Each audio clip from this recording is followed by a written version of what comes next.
Bonjour. L'histoire que je vais raconter se passe à la rupture entre le XVIe et le XVIIe siècle. Madame Akari, la belle Akari comme on l'appelait, est une femme mariée qui a vécu à cette période-là, à une époque où l'Église s'était divisée en deux religions, les protestants à partir de l'Allemagne et qui se répandaient en France, et puis ceux qui restaient fidèles à la foi catholique, tandis que l'Église se réformait par le Concile de Trente. C'est le siècle de l'apparition d'un saint Vincent de Paul, d'un saint François de Sales, donc toute une série de richesses spirituelles absolument uniques, avec, au sommet, je le crois, sainte Thérèse d'Avila, docteur de l'Église, qui a donné un enseignement absolument lumineux concernant le cheminement de l'âme spirituelle dans la vie spirituelle. Madame Akari, la belle Akari, a été celle, on peut le dire, qui a organisé et qui a créé en France l'installation des Carmels réformés de sainte Thérèse d'Avila. Elle a donc eu un rôle très important. En effet, l'école carmélitaine, fondée par sainte Thérèse d'Avila ici, est une école de spiritualité qui mérite le titre de docteur de l'Église, à la différence de l'école française de spiritualité qui est beaucoup moins spirituelle, beaucoup moins élevée en dignité. Lorsqu'on regarde sa naissance, elle s'appelle comme nom de naissance Barbe, c'est son prénom, Barbara si on veut, Barbe Avrilo. Elle est née dans la haute bourgeoisie de finance en 1566, le 1er février très exactement, et son père s'appelait Nicolas Avrilo, c'était un seigneur de Champlâtreux, près de Luzarches. À cette époque-là, il eut un rôle très important dans les finances de France, tandis que sa mère était elle aussi d'une noblesse très ancienne. Son enfance voit se développer au point de vue politique les guerres de religion et son père sera très engagé là-dedans à travers la Ligue catholique et donc on le voit, une très grande dureté par rapport aux protestants.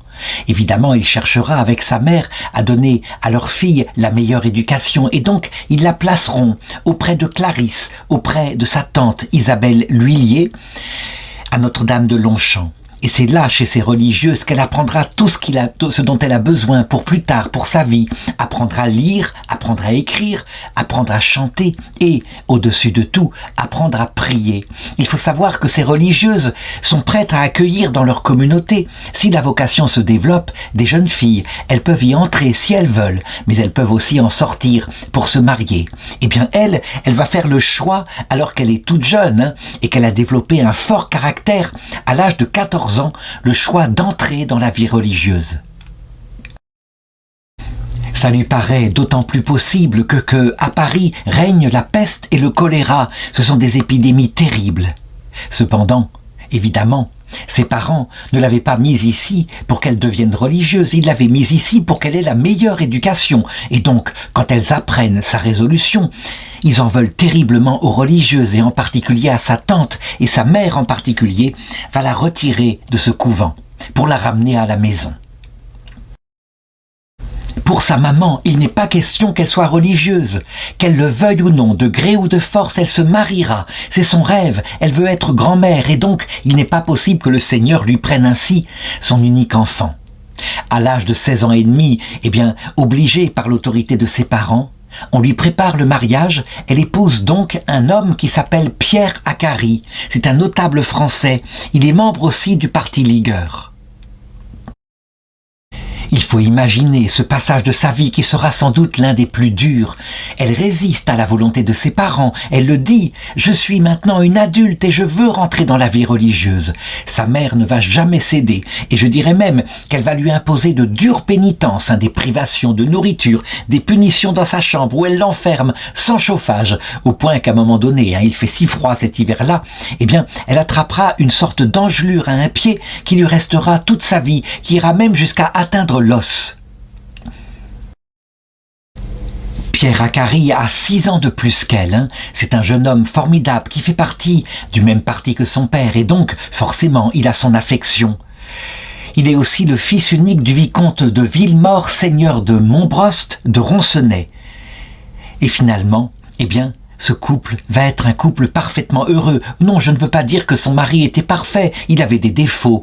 Il était très tendre, il faut le reconnaître, mais aussi d'un caractère emporté, capable de passer d'une très grande gaieté à une plus grande colère, et inversement. Curieusement, elle va s'habituer à sa présence, c'est vrai, il lui fait des plaisanteries, il est plein d'humour, et parfois ce n'est pas un humour toujours très fin, mais peu importe, elle va finir par s'habituer et finir par l'aimer, et je dirais même plus. Et bien peu à peu, dans cette vie confortable ici, dans la petite noblesse parisienne, elle finit quelque peu par oublier son ancienne piété. Elle reste donc fervente tout de même, elle n'oublie pas Dieu, mais peu à peu, elle se tourne insensiblement vers des choses de plus en plus qui appartiennent au monde.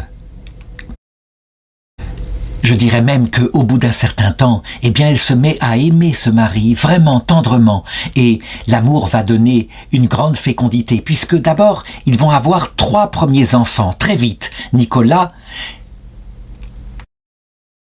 au bout d'1 an de mariage, Marie, au bout de 2 ans de mariage, Pierre, au bout de 4 ans de mariage, Jean ensuite, eh bien, au bout de 5 ans de mariage, puis Marguerite, Geneviève, en tout 6 enfants. 3 garçons et 3 filles, et là, on peut le dire, elle va découvrir quelque chose en elle, eh bien, ce rôle de mère, et elle va se montrer extraordinaire, une mère pleine de tendresse, mais aussi pleine de fermeté. Elle s'y prend bien. Vraiment, ces enfants le reconnaîtront plus tard. D'ailleurs, on le voit par les vocations qu'ils auront. Eh bien, leur mère était véritablement l'idéal de l'équilibre, à savoir qu'elle savait se montrer ferme, mais en même temps très libérale. Elle savait les laisser se développer, tout en leur mettant des sanctions quand il fallait pour qu'ils vainquent leurs défauts. Elle est tout en dévouement, elle surveille leurs prières. Je veux dire par là qu'elle les élève dans la foi catholique. Elle leur communique ce qu'elle a reçu lorsqu'elle était au couvent. Et son mode d'éducation produira des fruits. Tous ses enfants recevront d'elle la foi catholique et la garderont toute leur vie. Elle leur dit à un moment donné d'ailleurs, « Maintenant je suis vraiment heureuse.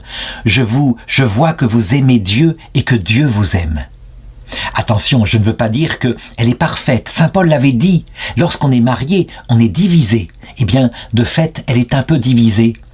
Elle s'est mise à aimer pour s'occuper. Il faut savoir qu'à cette époque-là, où il n'y a ni télé, ni théâtre très organisé, eh bien, il y a par contre des livres, et des livres qui ne sont pas toujours des livres pieux. Il y a des romans qui font rêver. Et elle se met de plus en plus à lire des romans d'amour par exemple, mais des romans de chevalerie, pourquoi pas. Son mari Pierre, qui, je l'ai dit, est très impétueux, qui s'aperçoit un jour qu'elle passe des heures à lire ainsi, eh bien, s'énerve et il lui dit « Mais ce n'est pas possible, vous ne pouvez pas encombrer votre tête par ces choses futiles, il vous faut lire des livres qui vous serviront, et en particulier qui vous remettront dans la piété. » Je l'ai dit, c'est un mari qui est engagé dans le parti catholique, de manière très fervente, et parfois de manière assez violente. La Ligue, elle se bat contre le parti protestant. Et donc, à un moment donné, il va intervenir pour qu'elle lise maintenant des lectures pieuses, qu'elle en revienne à son ancienne ferveur. Et eh bien, elle va accepter, elle va lui obéir. Et je dirais même, elle va être marquée à un moment donné, elle le reconnaîtra plus tard, par un passage d'une lecture à qui elle se redonne à cette époque-là. En 1587, elle lit ceci: « Trop est avare à qui Dieu ne suffit. » Trop est avare à qui Dieu ne suffit. Et elle se rend compte, quand elle regarde, à quel point elle s'était installée insensiblement sur la terre, quand elle se compare que lorsqu'elle était jeune fille, qu'elle ne pensait qu'à Dieu et à Dieu seul, qu'elle voulait se consacrer à lui. Elle se dit « Je suis en train de glisser dans la mondanité ». Et c'est vrai, c'est une expérience qui est bimillénaire, à savoir que l'esprit peut être fervent, mais la chair est faible. Je veux dire par là que très souvent, simplement parce que on ne pratique pas assez une tenue de son corps pour, dans une certaine ascèse, éviter de s'enfoncer dans les amours du monde, eh bien peu à peu, l'esprit s'émousse, la charité de Dieu se refroidit. Je l'ai dit, la belle Akari, Barbe Akari, n'est pas une petite personnalité, c'est une force de la nature. Quand elle prend conscience ainsi qu'elle s'est éloignée de Dieu, alors elle se reprend. Et à partir de ce moment, eh bien, elle va traiter son corps avec une dure ascèse pour se redonner à la religion. Et elle va se remettre à pratiquer l'oraison, la prière. À l'époque, on ne sait pas trop ce qu'est la prière, mais disons que ça passe peut-être par le chapelet, des choses comme cela. Mais elle sent bien qu'il s'agit de fréquenter Dieu. Et c'est à ce moment-là, vers 1588, tout cela s'est passé très vite, elle a seulement 22 ans, que le Seigneur, qui est content des efforts et de la conversion qu'elle a fait par ses propres efforts, Sainte Thérèse d'Avila dirait, elle est à la deuxième demeure, elle se prend en main, elle lit des lectures pieuses, elle récite des prières. Eh bien le Seigneur va se mettre à combler son âme par des choses extraordinaires, des choses qui n'appartiennent pas à cette deuxième demeure, qui appartiendraient, disait Sainte Thérèse d'Avila, à la quatrième demeure, des grâces sensibles, des phénomènes mystiques extraordinaires. Qu'est-ce qu'on appelle des grâces sensibles? C'est assez simple. Lorsqu'on aime Dieu, parce qu'on a compris que c'était là le trésor, on est un peu à la rame. Je veux dire qu'avec des efforts de volonté portés par la grâce, on marche vers Dieu, on lit des livres. Mais lorsque soudain, la présence de Dieu, sans qu'on le veuille, surgit dans le cœur, qu'on la ressent ou qu'on la comprend, ça dépend, c'est plus ou moins profond, mais quelquefois c'est un feu qui prend la sensibilité, qui brûle. Eh bien, c'est ce qu'on appelle les quatrièmes demeures. C'est un peu comme si, tout d'un coup, le vent de l'Esprit Saint soufflait dans les voiles. Et là, on peut le dire, elle s'envole, d'autant plus que Dieu va se mettre à la combler de phénomènes, je l'ai dit, qui sont tout à fait paranormaux. À savoir, par exemple, elle commence à éprouver des douleurs étranges dans ses mains, dans ses pieds, sur son côté. En réalité, la belle Akari sera la première femme stigmatisée reconnue ainsi en France. Il y avait eu d'autres stigmatisées en Italie, je pense à Saint François d'Assise, mais en France, là, c'est une première. Évidemment, au début, elle n'y comprend rien du tout. Elle se demande qu'est-ce que c'est que ça, ces douleurs. Et donc, elle finit par en parler à son confesseur, qui se trouve être quelqu'un d'éclairé. Je dirais de suffisamment éclairé pour lui expliquer ce qu'elle est en train de vivre et qui lui conseille, en particulier comme lecture, de lire l'histoire ou plutôt les livres d'une personne qui vient d'être traduite en français, une mystique espagnole qui n'est pas encore bien connue, qui s'appelle Sœur Thérèse de Jésus. Il faut le reconnaître, lorsqu'arrivent ainsi les grâces mystiques venant de Dieu, le risque, évidemment, si on ne se met pas à l'écoute de l'Église, donc de personnes raisonnables qui savent ce que c'est que la théologie mystique, le risque serait de s'emballer. Elle aurait pu très bien, si elle avait été orgueilleuse, cesser ses devoirs d'État, s'occuper de son mari, s'occuper de ses enfants, s'occuper de sa maison, pour se livrer entièrement, en perdant le sens de ses réalités matérielles, se livrer entièrement à la prière mystique. Ses pères spirituels, il la rappellent à ses devoirs. Il lui rappelle que le devoir premier, indépendamment de ses grâces que Dieu lui donne, c'est son mari et ses enfants. C'est aussi la tenue de sa maison. Cependant, ils lui disent, puisque Dieu vous donne des grâces comme cela, vous devez les mettre à leur juste place. Ce sont des phénomènes mystiques. Les stigmates indiquent que le Seigneur veut et vous fait confiance, il veut vous attirer pour participer à ses souffrances. Et ne vous prenez pas pour quelqu'un, il demande cela à tout le monde. Saint François de Sales, le futur Saint François de Sales en particulier, sera parmi les amis qu'elle fréquente à cette époque-là, dans les cercles parisiens qu'elle va créer. Et on la voit qui change de comportement. La grâce qui est tombée sur elle, suite à sa conversion, fait qu'elle porte maintenant des vêtements qui sont moins beaux, qui sont beaucoup plus austères.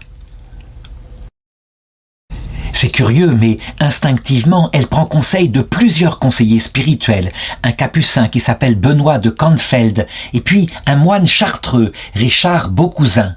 Et tous la rassurent en disant « Ne vous inquiétez pas, faites attention simplement à votre humilité. Des grâces comme cela, vous savez, elles viennent de Dieu. Laissez-les faire et vous verrez bien où il veut vous emmener. » À cette époque-là, ses enfants sont encore petits et tous sont nés.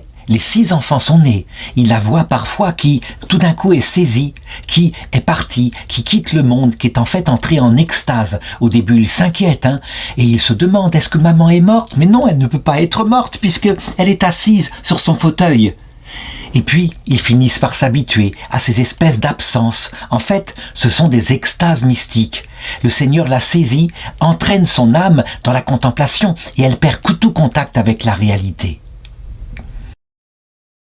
Évidemment, quand on est saisi ainsi par le Seigneur, de manière brutale à l'intérieur de son cœur, eh bien, on essaye de se nourrir.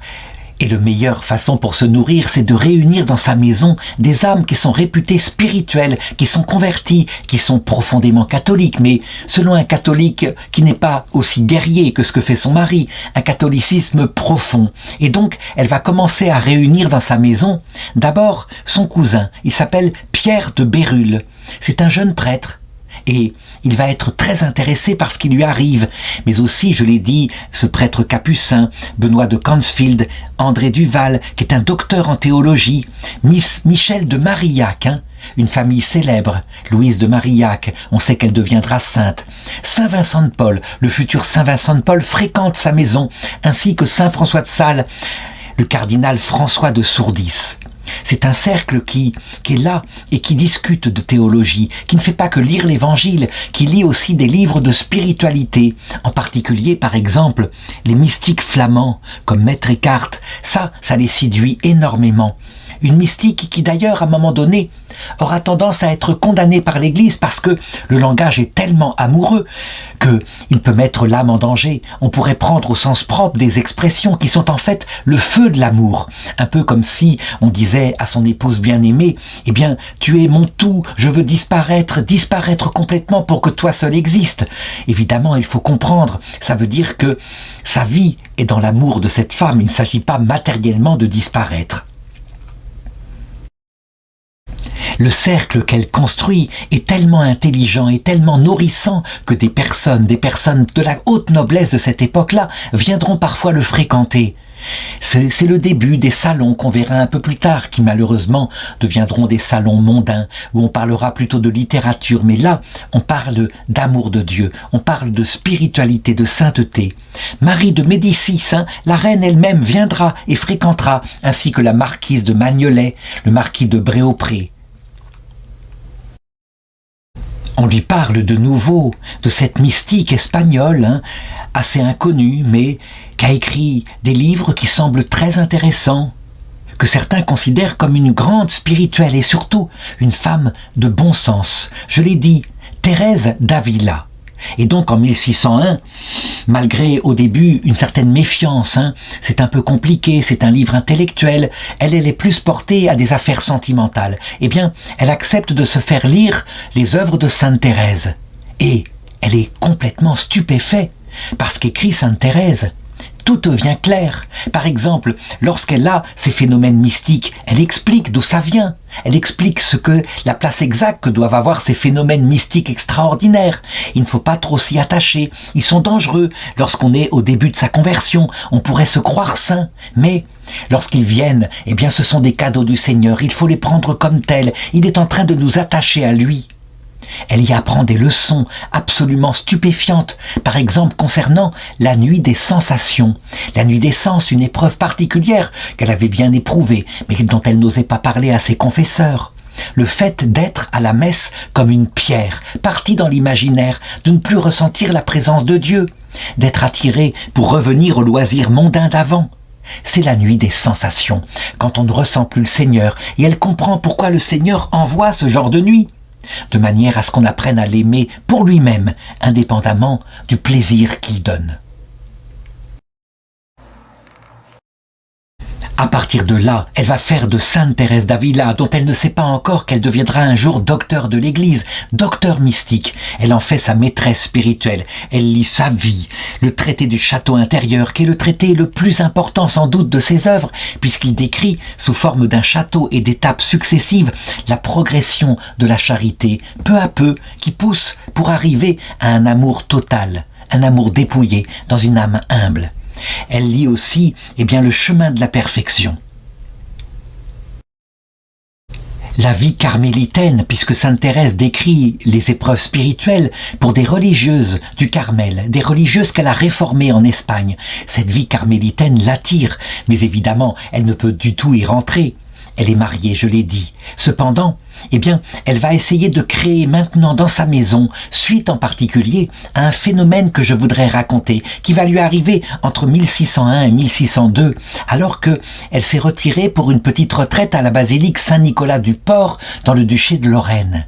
Là, elle racontera qu'elle a vu lui apparaître Sainte Thérèse d'Avila en personne.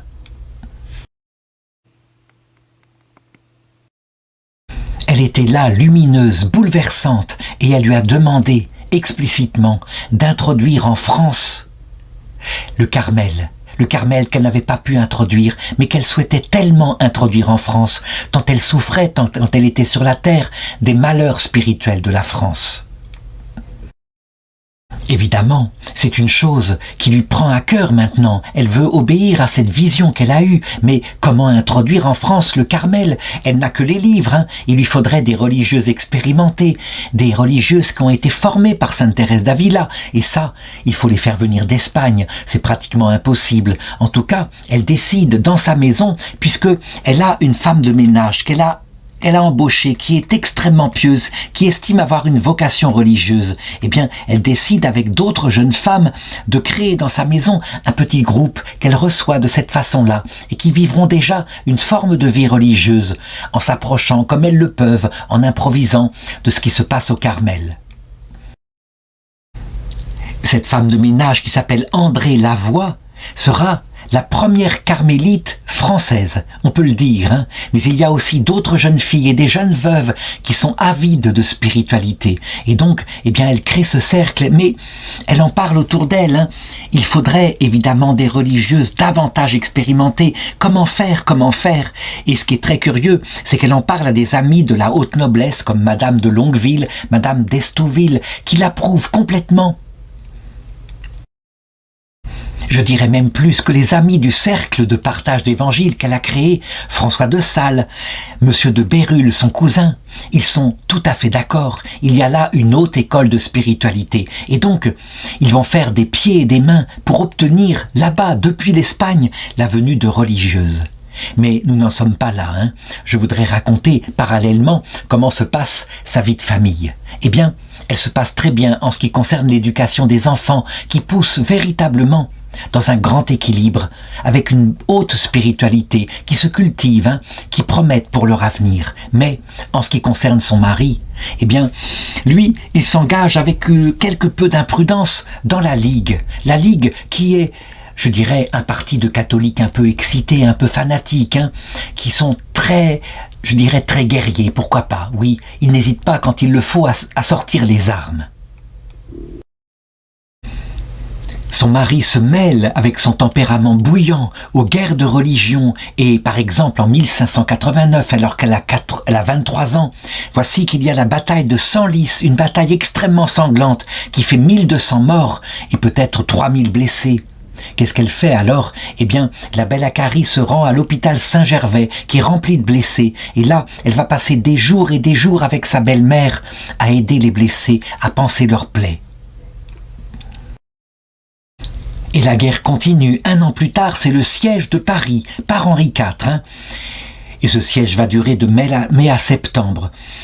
Alors elle passe son temps dans les hôpitaux, elle voit la pauvreté du peuple de Paris, la famine qui se met en place. Elle ne manque pas de rien, il y a des réserves dans ses caves. Eh bien, elle n'hésite pas à prendre dans les réserves pour distribuer aux pauvres qui se présentent à la maison. Elle le fera avec une telle habileté que son mari, qui aurait évidemment grondé en disant « mais tout de même, la priorité c'est ta famille », ne s'en apercevra jamais.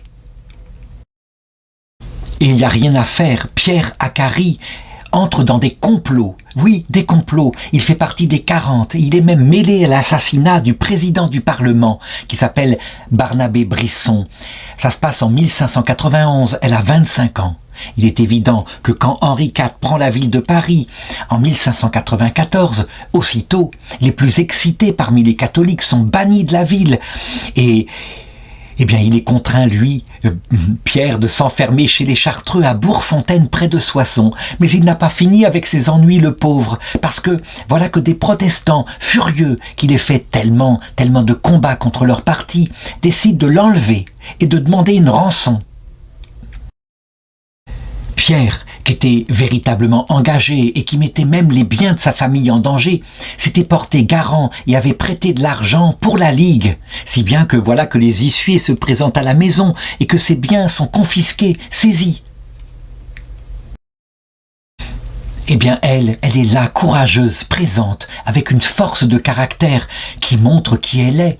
Je dirais que dans toutes ces circonstances absolument terribles, on peut dire, il a pris l'épée, il est en train de périr par l'épée. Elle le protège. Elle va trouver un moyen de faire un emprunt pour payer sa rançon et le libérer au moins. Et ensuite, elle se présente, elle fait des pieds et des mains pour se présenter auprès de la cour du roi pour que leur bien leur soit rendu. Et elle réussit, elle obtient. Ah, on peut le dire, hein, elle est célèbre dans tout Paris et en particulier à la cour d'Henri IV, la belle Akari, si belle. Hein. Il faut dire que le roi, dès que c'était une belle femme, il devenait tout chose. Eh bien, la belle Akari est célèbre pour avoir tout obtenu par son charme, par sa beauté et aussi par sa prière à Dieu. Bien sûr, je raconte cela avec beaucoup d'humour, mais la réalité est beaucoup plus terrible que cela. Je ne peux pas raconter les angoisses par où elle est passée, les tensions, le stress pour ses propres enfants, l'idée qu'elle ne pourrait plus assumer leur éducation. En plus, à cette époque-là, vers 1608, elle fait une chute de cheval en se rendant à une de ces réunions où elle veut sauver son mari, qui la laissera handicapée toute sa vie. Elle se fait diverses blessures de cette façon-là.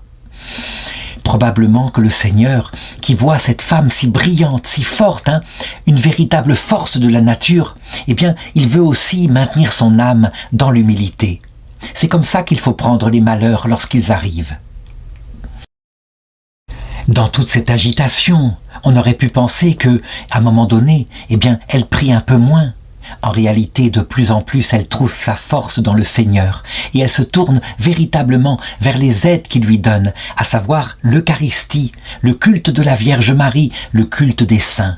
Son cousin, en particulier Pierre de Béhurul, qui est un prêtre très fervent, lui explique à tel point, dans la présence eucharistique, qu'il y a notre Seigneur tout entier. Et donc, qu'en se tournant vers lui, en le recevant régulièrement, en recevant aussi le sacrement de pénitence, eh bien, on ne peut que grandir dans la vie spirituelle. Quant à François de Sales, qui développe à cette époque-là une sorte de traité pour les femmes du monde, afin qu'elles développent une vie mystique, il est aussi d'un grand secours. François de Sales, ce qui le caractérise, lui, c'est sa douceur, son équilibre. Il aura une grande influence sur sa spiritualité. Parallèlement, eh bien, elle trouve le courage et l'énergie pour élever ses enfants, pour leur donner de plus en plus de force intérieure, pour qu'ils deviennent des adultes. Et parallèlement, elle trouve en plus à sortir de sa maison pour s'occuper des détresses qui sont là dans Paris, de tous les blessés, les malades pauvres, les prostituées. Pour elle, c'est quelque chose d'absolument important. Les pauvres femmes qui ne peuvent pas faire autrement pour survivre, les chômeurs à qui elle donne du travail. Et puis, en temps de famine, elle essaye de distribuer. D'ailleurs, je dirais que les meilleurs témoins de sa sainteté, eh bien, c'est tout simplement le personnel de sa maison, les domestiques. On peut dire que eux, qui sont sans illusion, on dit que pour le valet de chambre, il n'y a pas d'homme noble. Eh bien, eux, au contraire, ils disent « C'était une femme extraordinaire et nous étions dans sa maison comme des gens importants. Elle respectait notre présence. Jamais elle ne nous a fait sentir sa supériorité et pourtant, elle était notre maîtresse. » J'ai parlé tout à l'heure d'une apparition que lui a donnée Sainte Thérèse d'Avila. Eh bien, en fait, maintenant, elle ne veut plus se contenter, je l'ai dit, de cette petite communauté qu'elle réunit dans sa maison.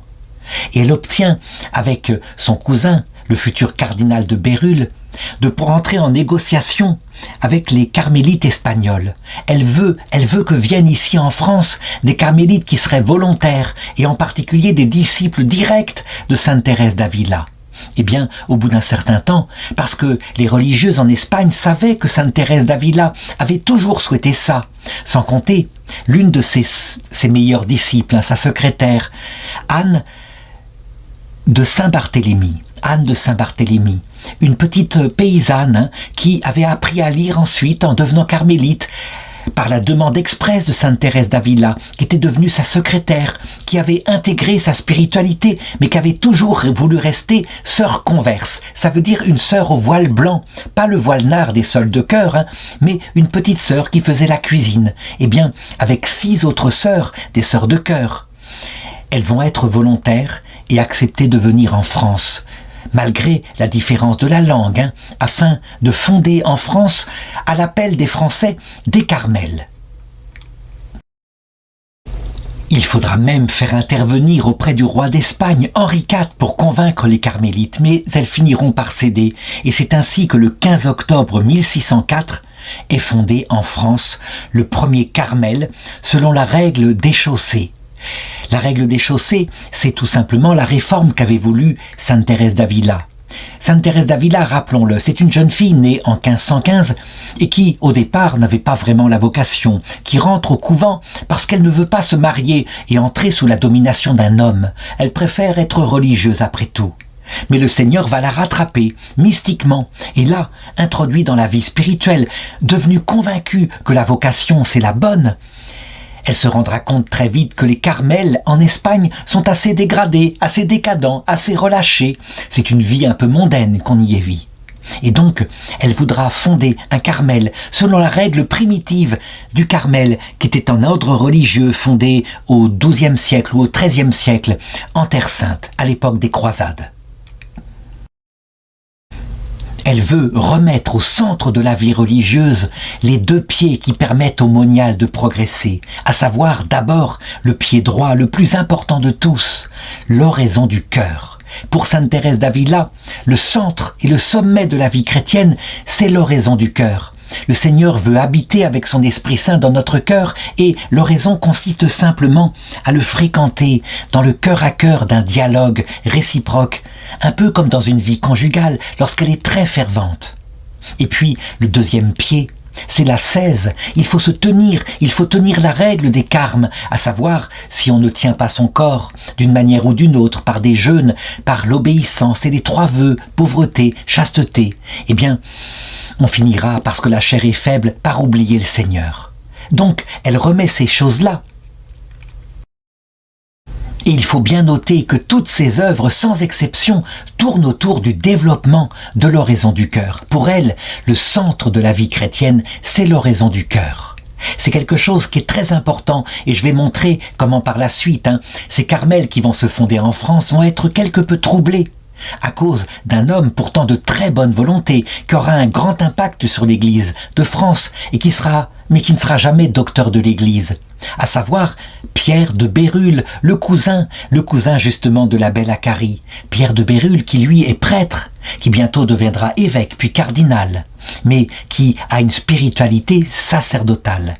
Pour lui, le centre de la vie chrétienne, c'est l'Eucharistie.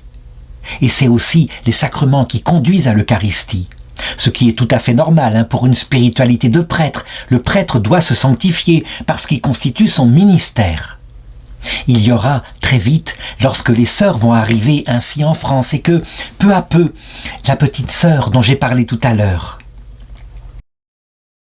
celle qui était la secrétaire de Sainte Thérèse d'Avila, Anne de Saint-Barthélemy, eh bien, qui sera obligée par ses sœurs cette fois, alors qu'elle sait maintenant écrire, qu'elle sait lire, qu'elle écrit des écrits brillants, qui sera obligée de quitter son voile blanc pour devenir une sœur au voile noir, une sœur de cœur, et même à être nommée, c'est le piège qu'on lui tendra l'année suivante, prieure du monastère. Eh bien, très vite, il y aura un conflit de sensibilité entre Pierre de Bérulle, qui lui essaye d'aider pour la fondation des Carmels, mais qui a une spiritualité qui est tout à fait différente de celle de Sainte Thérèse d'Avila, donc qui, je dirais, déstabilisera Mère Anne de Saint-Barthélemy.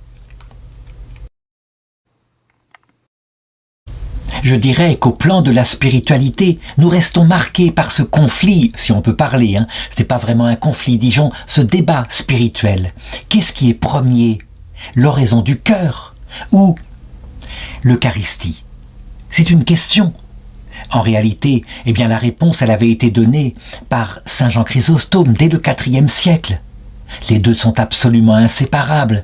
Et l'Eucharistie est donnée où le Seigneur est présent réellement dans le pain, pour descendre dans notre ventre et pour descendre évidemment dans notre cœur, pour ne jamais le quitter.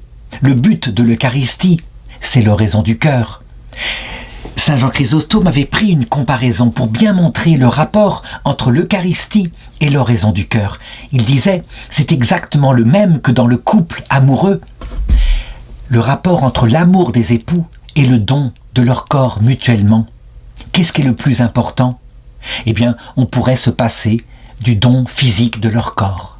Évidemment, il ne faut pas s'en passer, surtout pour le jeune couple, c'est par là que s'exprimera leur amour. Mais ce qui fonde leur couple, c'est leur amour mutuel, c'est bien évident. Et s'il n'y a pas l'amour mutuel, le don des corps va détruire leur amour. De même que, comme disait saint Paul, celui qui mange le corps du Christ sans discerner qu'est-ce qu'il fait, mange sa propre condamnation. Il perd sa ferveur, il fait quelque chose de mondain, il transforme ce merveilleux sacrement en quelque chose qui n'a plus aucune valeur.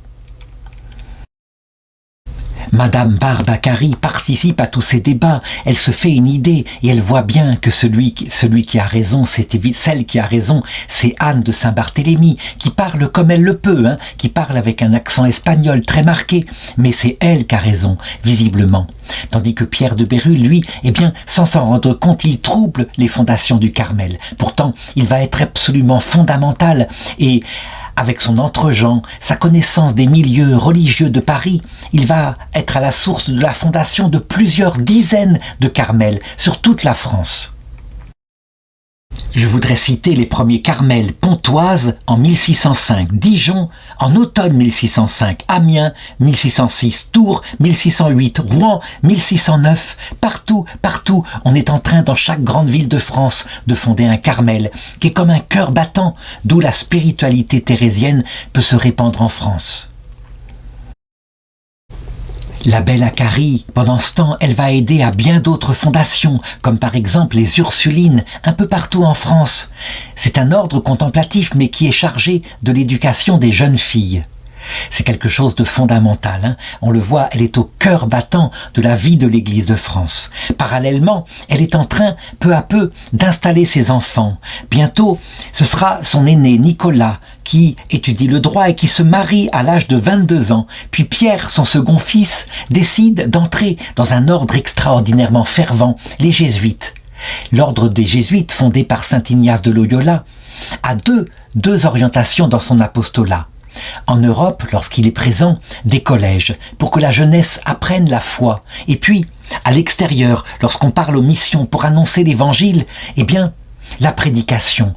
Dans les pays les plus dangereux, les plus sauvages, et le nombre de martyrs jésuites est absolument incommensurable. Finalement, son fils quittera les jésuites, entrera dans le clergé séculier à Rouen. Ensuite, il y a le plus jeune qui s'appelle Jean, qui fait un essai de vie religieuse lui aussi, mais finalement, non, ce n'est pas fait pour lui. Il deviendra soldat, un peu à l'image de son père, en Allemagne, et puis c'est là qu'il trouvera son épouse. Quant aux 3 filles, Marie, Marguerite et Geneviève, toutes, sans exception, vont rentrer au Carmel, ce qui montre à quel point le Carmel, lorsqu'il s'implante en France, va grandir, recruter des jeunes femmes, des femmes de la noblesse, des femmes parmi le monde ouvrier, et se développer. C'est une joie pour la belle Accari, qui maintenant est une femme de 47 ans, de voir ainsi ses enfants qui suivent le chemin qu'elle leur a tracé. Les garçons ont un petit peu plus de mal, mais pour les filles, c'est absolument en ligne droite. Et puis, le malheur fond sur elle en 1613. Son mari, qu'elle aimait tant, mais qui avait une vie plus dissolue qu'elle, moins calme comme beaucoup d'hommes, il meurt. Elle devient veuve. Et là, parce que ses enfants sont casés, elle se dit: qu'est-ce qui m'empêche maintenant de reprendre ce que je voulais faire quand j'étais adolescente, me consacrer entièrement à Dieu? Après tout, la fortune, elle la laisse à ses enfants. C'est normal, c'est son devoir de mère, mais elle, maintenant qu'elle a achevé son travail d'éducation, qu'est-ce qui l'empêche d'entrer là où sainte Thérèse l'appelle finalement, au Carmel? Elle prend donc contact avec les prieurs et en particulier Mère Anne de Saint-Barthélemy qui, je l'ai dit, a un rôle fondamental qui sera d'ailleurs plus tard béatifié. Elle prend contact et elle demande la possibilité d'entrer au Carmel, mais en restant sœur converse. Elle veut être parmi les plus humbles, être chargée des tâches matérielles. Elle doit apprendre, dit-elle, maintenant, à dominer sa vanité. Elle a été tellement vaniteuse à un moment donné dans sa vie, et donc elle veut se repentir. Mère Anne accepte son entrée, et donc, en 1613, avec la bénédiction de ses enfants, elle entre au Carmel d'Amiens.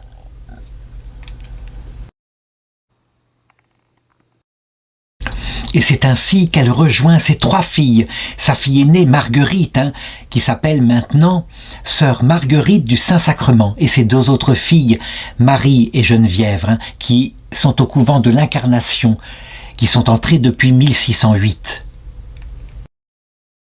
Pour elle, c'est un grand jour que son entrée au Carmel, et on le sait, quand on rentre assez tard, à presque 50 ans, il est très difficile souvent de s'adapter à un rythme de vie qui est très sévère, très ascétique. Quand elle arrive, elle dit à la mère prieure, « Ma mère, je ne suis qu'une pauvre mendiante qui vient supplier la miséricorde divine et me jeter dans les bras de la religion. » La mère, quant à elle, eh bien, elle le sait, c'est une religieuse de choix, et même si elle est converse, elle est extraordinairement spirituelle. Très vite, elle l'obligera, dans le petit chapitre de la communauté, à donner certains enseignements, elle qui s'est nourrie au livre de Sainte Thérèse d'Avila, la grande inspiratrice de toute cette œuvre. Certains pourraient dire que son rôle de sœur converse est donc quelque chose de fictif, mais ce n'est pas vrai. Elle se donne aux tâches les plus basses, sincèrement, toute sa vie.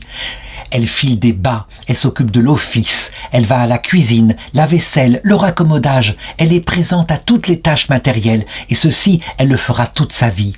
Cependant, au bout d'un certain temps, on voit bien que la vie extrêmement ascétique touche sur sa santé. Elle tombe régulièrement malade maintenant et elle souffre beaucoup.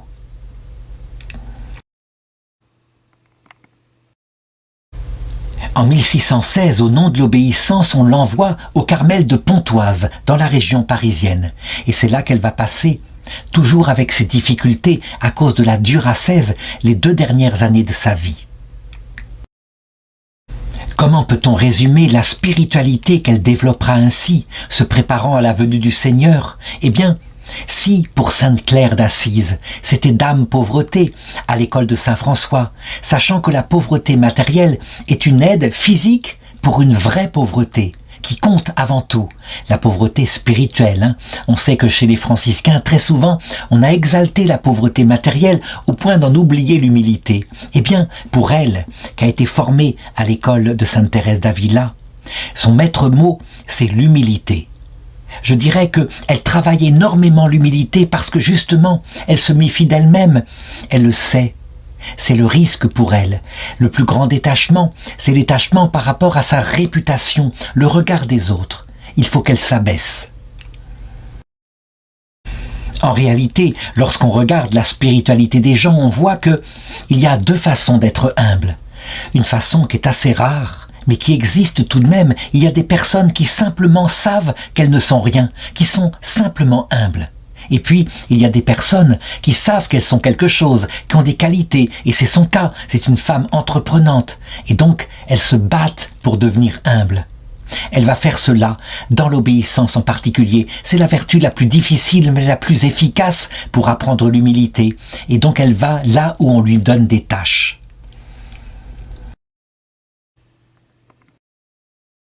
Le Seigneur, quant à lui, eh bien, qui voit le zèle de sa petite servante, va envoyer du haut du ciel l'épreuve finale qu'il lui faut pour façonner son âme et la transformer en une âme kénose. La kénose, c'est plus que l'humilité, c'est une forme de mort à soi-même. En effet, en 1618, donc 2 ans après son arrivée au Carmel de Pontoise, elle fait une sorte d'AVC, un accident vasculaire cérébral, qu'on appelait à l'époque une attaque.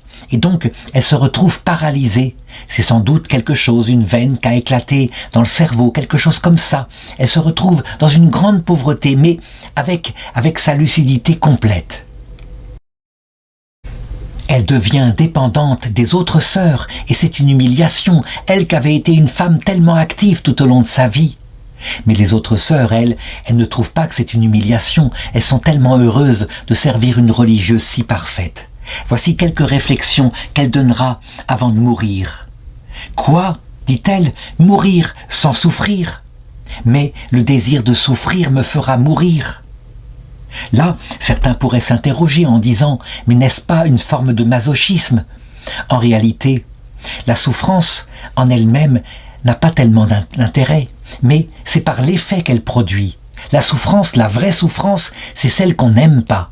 Et là, en l'occurrence, c'est une souffrance qu'elle n'aime pas. Être dépendante comme ça, c'est la plus grande des souffrances, mais elle le sait. Cette souffrance qu'elle n'aime pas, c'est elle qui va façonner enfin son âme dans l'humilité, lui faire toucher sa pauvreté jusqu'au bout. En fait, quelqu'un qui a souffert, parce qu'en plus, c'est souvent accompagné de nuits envoyées mystiquement par le Seigneur, une nuit de l'esprit, le fait de ne plus comprendre ce que le Seigneur nous veut ou de se croire damné. Eh bien, lorsqu'on a souffert cela après, l'effort qu'on faisait avant pour devenir humble n'est plus nécessaire. On sait qu'on est pauvre, on a touché sa misère et on est devenu, ce que j'indiquais, une personne qui est humble. Autre réflexion quelques jours avant sa mort. Ce que je souffre n'est rien en comparaison de ce que je voudrais souffrir. Et pourtant, quelle douleur! Mon Dieu, ayez pitié de moi.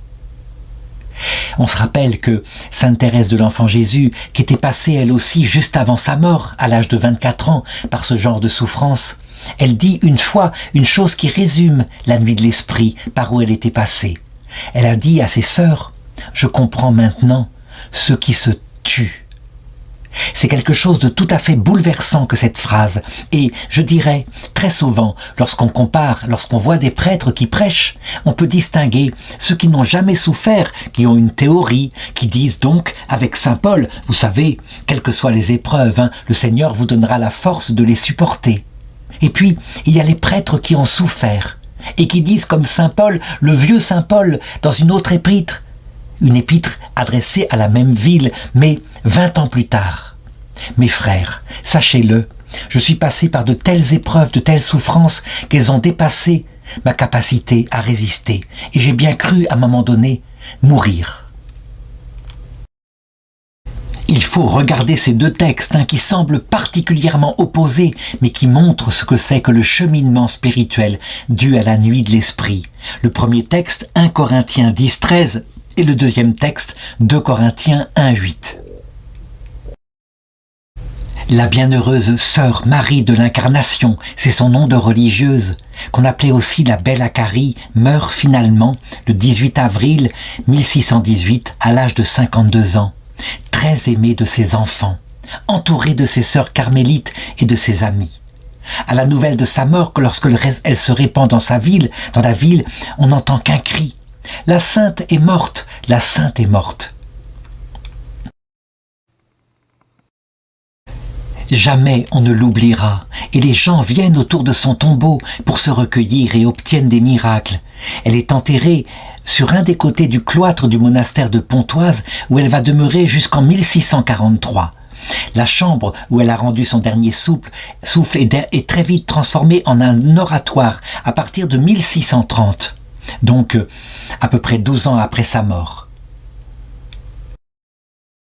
Au bout d'un certain temps, son ami Michel de Marillac offre de l'argent pour construire autour de son tombeau un beau mausolée de marbre, bref, un monument de pierre où on puisse venir se recueillir. Et le marbre fut offert par la reine Marie de Médicis.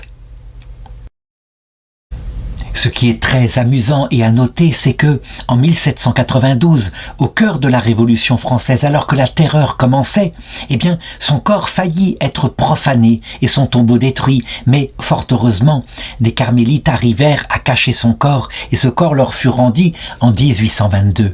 Cependant, il se passait quelque chose de beaucoup plus important que ce qui se passait pour son corps en cette année 1792. En effet, le pape, le 24 août, le pape Pie VI la béatifia. On peut le dire, là encore, l'Église avait été très lente. Il avait fallu 170 ans, puisque son procès en béatification avait été introduit par son fils Pierre Hakkari, celui qui était prêtre, un grand vicaire de Rouen, ou plutôt l'autre fils, son fils aîné Nicolas, qui était grand vicaire de Rouen. Mais il n'y avait rien à faire, l'Église a son temps. Elle a largement le temps, elle vit au cours des siècles. Elle n'est toujours pas canonisée, c'est-à-dire donnée au culte de l'Église universelle. D'ailleurs, Mère Anne de Saint-Barthélemy non plus n'est pas canonisée. On peut dire finalement qu'elles sont là, je dirais discrètes, avec derrière elles la grande figure du docteur de l'Église qui a été leur inspiratrice, Sainte Thérèse d'Avila.